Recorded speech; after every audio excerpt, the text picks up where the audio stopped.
Welcome to my channel. నేను మీ వెంకట్. ఇప్పుడు మనం మేనకూరు సెజ్జు ప్రాంతాన్ని, అక్కడ ఉండే ఫ్యాక్టరీలతో పాటు వెంకటగిరి దుర్గం గురించి ఈ వీడియోలో చూద్దాం. అలాగే ఛానల్ను సబ్స్క్రైబ్ చేయండి, షేర్ చేయండి, లైక్ చేయండి. Thank you.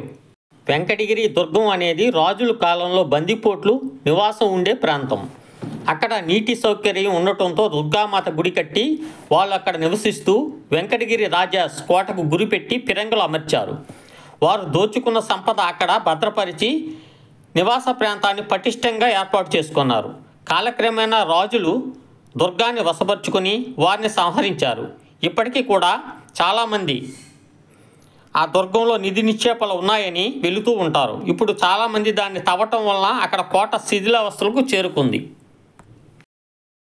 నాయుడుపేట వెంకటగిరి రహదారిలో మేనకూరు దగ్గర సెజ్జు ఏర్పాటు కావడానికి నేదురుమల్లి రాజలక్ష్మి గారు కృషి చేశారు.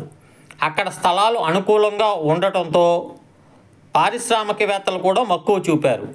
ముందుగా హిందుస్థాన్ గ్లాస్ కంపెనీతో పాటు చైనాకు చెందిన గ్రీన్ టెక్ కంపెనీ రంగప్రవేశం చేశాయి.